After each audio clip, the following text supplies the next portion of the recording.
Mensajes positivos. En la primera lectura de la misa vamos a empezar a ver la carta de San Pablo a Tito. Es una de las llamadas cartas pastorales, de las últimas que escribió Pablo. Fueron escritas a dos de sus colaboradores, a Timoteo, que quedó al cargo de la iglesia de Éfeso, un lugar importante, y a Tito, que quedó al cargo de Creta, un lugar también importante. Estas cartas nos hablan sobre la estructuración de las comunidades, de la iglesia. Estamos hasta el año 64-65, se está dando algo que se llama la transposición apostólica, es decir, el cambio de poder, que ya no iban a venir gentes de Jerusalén a dirigirlos, sino que ellos empezaban a escoger sus propios líderes y a dirigirse por sí mismos. Esto lo vemos en la carta en los Hechos de los Apóstoles, en el capítulo 29 del 17 al 36, cuando San Pablo les da esas instrucciones a los presbíteros de Mileto, donde se despide de ellos. Órale, ahora les paso la estafeta, síganle ustedes. Es un cambio importante entre la iglesia, que propiamente decir el surgimiento de la catolicidad, porque ahora son ellos los que van a empezar a dirigir, lo cual va a traer muchas complicaciones, como vamos a ver en esta carta. Tito era griego, él era un gran colaborador de San Pablo, colaborador en los momentos muy difíciles. Por ejemplo, le tocó participar en el concilio de Jerusalén, donde algunos querían que se circuncidara, como previamente se había circuncidado otra ocasión a Timoteo. Pero ahora San Pablo se defiende y no permite que a Tito lo circunciden, y así como gentil participa en el concilio. Ya no se va a hacer judío, sino que como gentil participa en el concilio. Es algo importante este paso. Eso lo vemos en la carta a los Gálatas, capítulo 2, del 3 al 4.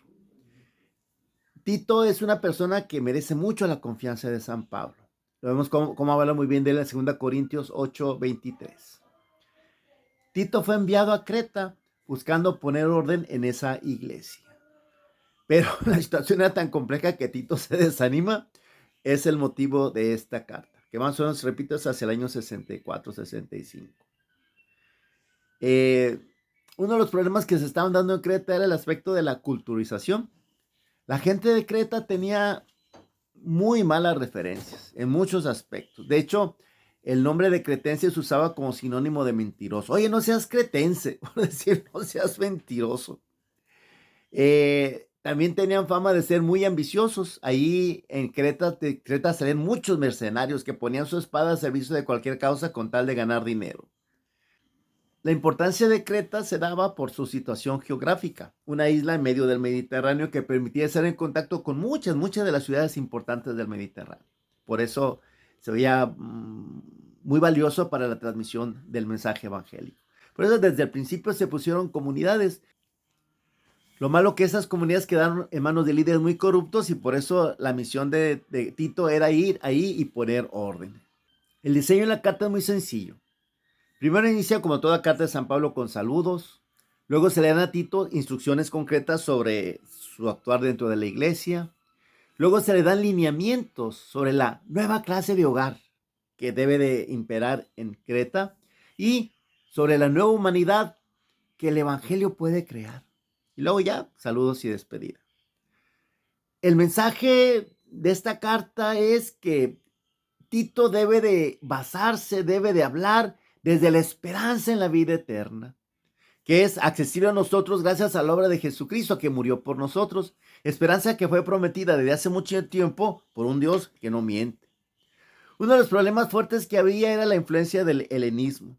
El helenismo era una especie de New Age donde se hacía un batidero de las diferentes religiones.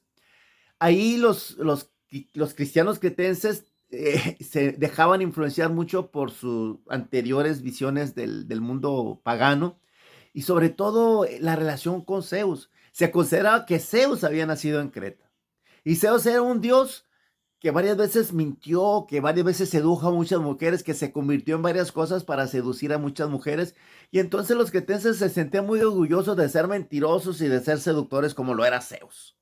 Pero San Pablo recalca mucho el aspecto de que esta religión no tiene nada que ver con Zeus. El Dios que se nos revela en Jesucristo es un Dios completamente diferente a Zeus. ¿Por qué?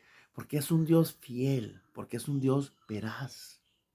Y los cristianos deben reflejar también, no como ellos se ufanaban de reflejar a Zeus, sino reflejar a Cristo, siendo fieles y siendo veraces, lo cual para la cultura cretense no era nada fácil. Tito recibe su tarea, podemos ir en dos momentos. La primera parte la podemos ver en capítulo 1 del 5 al 9. Es la elección de nuevas autoridades, llamados así presbíteros, ancianos. Deben ser esposos y padres maduros, que se distinguieran por su integridad, por su devoción a Jesús, por el dominio propio, por la generosidad, tanto con su familia como con toda la comunidad. Y sobre todo debe ser gente capaz de transmitir el evangelio, pues era lo más importante.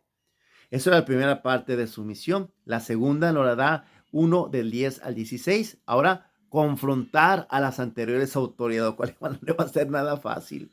Ahí se daba mucho el caso que había mucha gente judaizante. Mucha gente la que insistía que para ser cristianos tenían que ser judíos y tenían que circuncidarse. San Pablo dice que son gente que se aferra pues a las fábulas judías, pero que están ahí principalmente por el amor al dinero.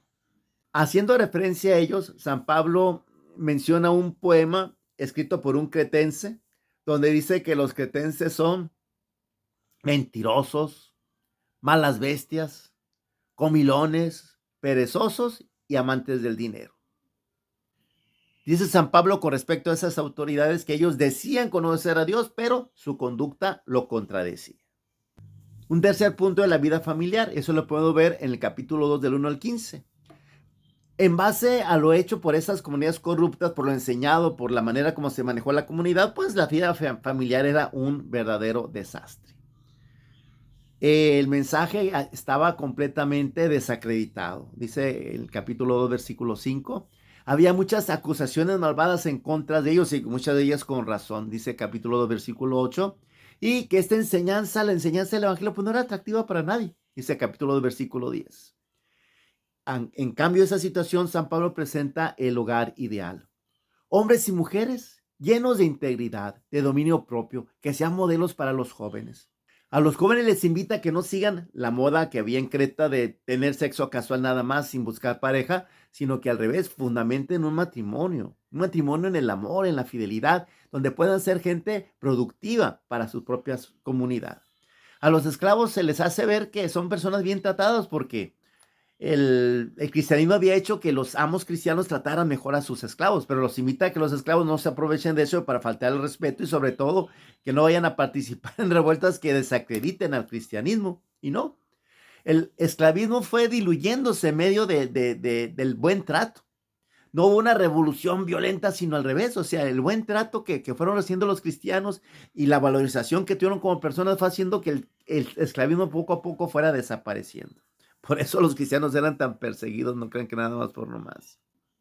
Esa vida familiar cristiana tiene que mostrar que vale la pena esta religión. La base de esta nueva vida, dice San Pablo, es la gracia generosa de Dios, que se nos manifestó en Cristo a través de su muerte y se nos manifestará en la vida nueva que Él nos va a regalar tras su parucía. Cristo se entregó generosamente por nosotros. Eso tiene que darnos fuerza para que nosotros digamos no a la corrupción del mundo que es inconsistente con ese amor infinito y generoso de Dios. En un cuarto punto, los cristianos deben ser modelos de una nueva humanidad. Vemos el capítulo 3 del 1 al 17. Los cristianos deben ser ciudadanos ideales, apacibles, generosos, obedientes a las autoridades y conocidos por buscar el bien común. Todo eso es diferente a los valores que tenían en su cultura. Pero la fuente de poder para el cambio es el amor transformante del Dios unitino que nos anuncia el Evangelio. Esto lo expresa San Pablo en un bello poema, capítulo 3 del 4 al 7. Dice lo siguiente. Pero se manifestó la bondad de Dios nuestro Salvador y su amor a los hombres. Pues no fue asunto de las obras buenas que hubiéramos hecho, sino de la misericordia que Él nos tuvo. Él nos salvó por el bautismo que nos hace renacer. Y derramó sobre nosotros por Cristo Jesús nuestro Salvador el Espíritu Santo que nos renueva. Habiendo sido reformados por gracia, esperamos ahora nuestra herencia que es la vida eterna. La fuerza pues del amor renovador de Dios. El Evangelio puede producir un nuevo tipo de personas. San Pablo habla mucho del hombre nuevo. Entonces aquí vemos reflejada esa estrategia misionera de Pablo que dio tanto éxito, que logró que el cristianismo llegara a tantas partes. Hacer que los cristianos, unidos a su comunidad, se conviertan en agentes de transformación, mostrando la belleza del mensaje de Dios nuestro Salvador. Interesante todo esto, ¿no creen? Vale la pena leer esta carta de Tito. Además, como tarea el día de hoy, los invito a que le den una releidita en su Biblia a la carta de Tito. ¿Ok? Bueno, ayúdame a dar a conocer este mensaje. Ya sabes, comparte este mensaje, etiquétalo. Demos a conocer estas buenas noticias. Mensajes positivos.